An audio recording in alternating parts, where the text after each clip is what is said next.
Hey everyone, and welcome to Boston Autoblog.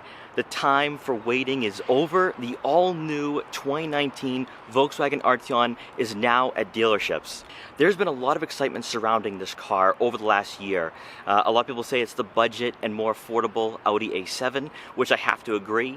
But at the price range of the one behind me, which is about $48,000, this actually might be a better purchase than the Audi A5 Sportback. The Arteon is joining a very competitive segment right now with the Kia Stinger GT, BMW 4 Series Grand Coupe, Audi A5 Sportback, and a number of others on the market. So where does the Arteon fit in this particular segment? That is what we are going to find out together in this review. But before I get into this video, I'd like to thank Quirk Volkswagen in Braintree, Massachusetts for allowing me to do this review.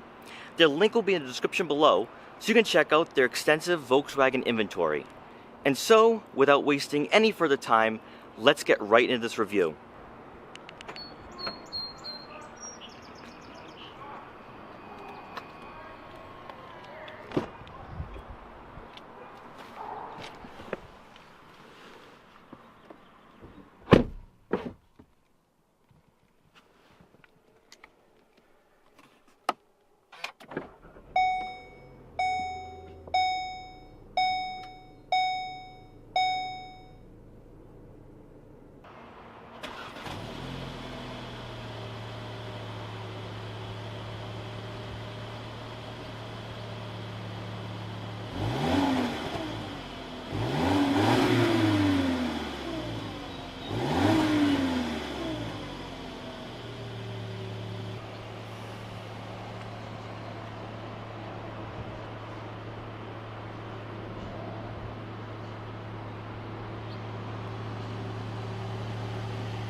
If there's one takeaway from this decade, it would be that tradition in the automotive industry has been replaced by innovation and larger vehicles.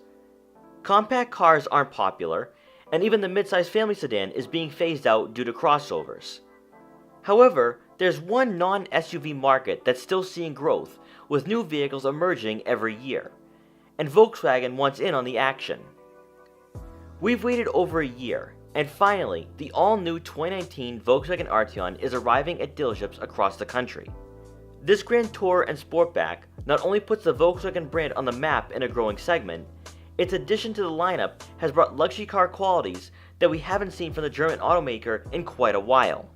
A stunning road presence is the first aspect of this car you immediately notice. With a different front fascia than the Volkswagen Jetta and significantly more modern than the Passat, the Arteon is literally in a league of its own in the lineup. It has Audi-like design qualities that gives the Sportback a more premium appearance, and the same can be said for the rest of the car as well, especially the interior, which we'll check out in a few minutes. Being the new flagship for the brand and the replacement for the CC, the Arteon's road presence was obviously going to be enhanced to be a head-turner. Some people have said it's the best Volkswagen they've ever seen. And I'd have to agree, as not only does it have a classy design, but there's a uniqueness to this Sportback that others in the segment are lacking. With this model being an R line, a more aggressive front bumper and R badges will be noticeable up front, and the black and white contrast on this car shows a subtle difference to the front end. LED headlights and turn signal indicators blend perfectly with the grille, while also giving the Arteon an upscale look when looking at it head-on. The model in this review is sitting on 19-inch alloy wheels, but for an additional $500, you can upgrade to the 20s. Availability of the bigger wheels seems to be limited with the first wave of Arteons, so keep that in mind if you're planning on being one of the first owners of the new Sportback. Power folding side mirrors come standard on the SEL line, and will conveniently unfold when you unlock the car.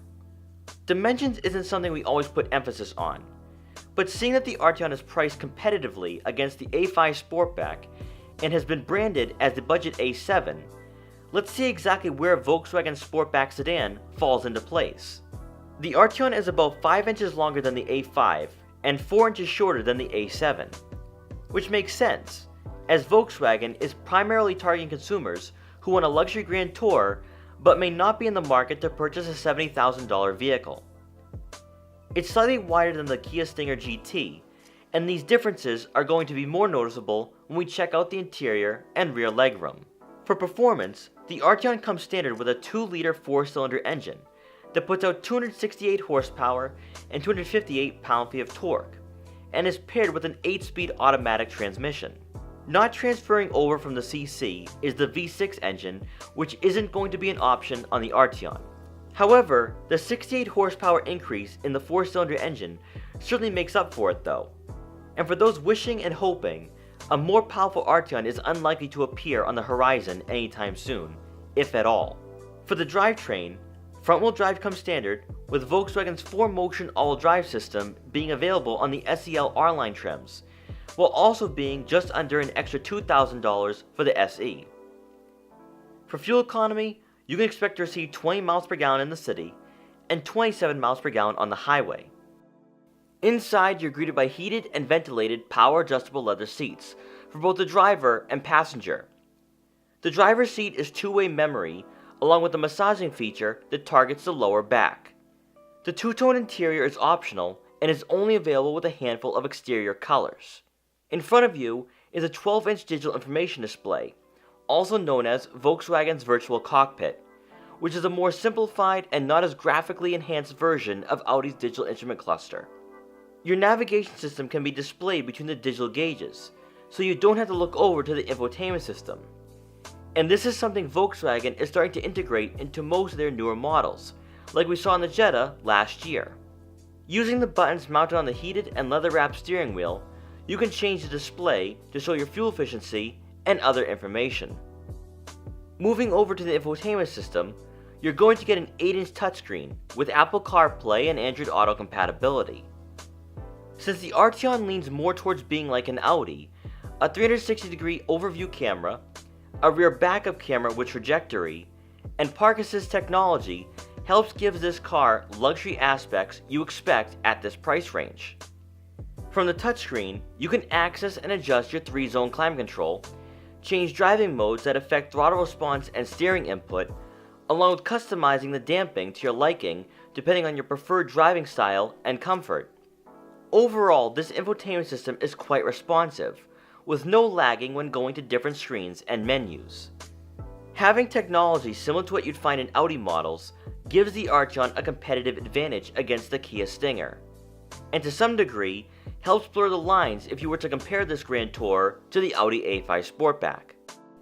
Below the touchscreen, you'll find the buttons for your climate controls and 3-level heated and ventilated front seats. As we move down to the center console, there will be a compartment for your smartphone, and while it looks like a wireless phone charging pad, Volkswagen currently doesn't offer that feature.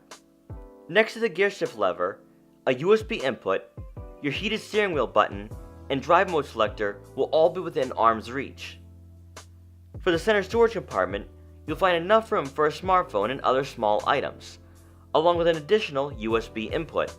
For passengers in the back, they're going to get plenty of legroom, but I had to demonstrate just how much they can expect to receive. Legroom is unbelievable in this car. I moved the seat all the way back, and I have plenty of room. Now, I am not the tallest adult out there, but most likely you're going to have younger children or younger teenagers in the back of the car. And I have to be honest, there's someone who's really tall sitting up front. They're going to have plenty of legroom. The Arteon is likely better suited to be a 4-passenger car, as the hump in the middle is going to make the 5th passenger a bit uncomfortable. But my lasting impression is that this Sportback provides a significantly more premium feel when it comes to comfort and legroom than what you're paying for. Moving around back, a power liftgate makes loading up your car very convenient. The Arteon gets 27 cubic feet of rear cargo volume, and when the seats are folded down, that room doubles in size to 55 cubic feet, putting this Sportback in crossover territory when it comes to cargo volume.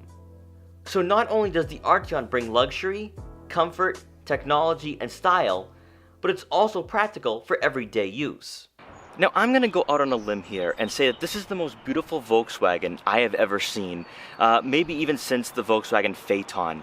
To be honest, I think it is basically an Audi without the Audi badge. It is most certainly a budget version of the Audi A7, the more affordable A7, but also if you are comparing this car, and most likely you will be, if you're comparing the Arteon to the Audi A5, there's a few things you need to consider when you are going to dealerships check these cars out. Now the A5 Sportback is going to be smaller than the Arteon. You're not going to have as much legroom in the back. It's going to be shorter. But one thing you also need to remember too is that the A5 has a dual clutch transmission, whereas the Arteon does not.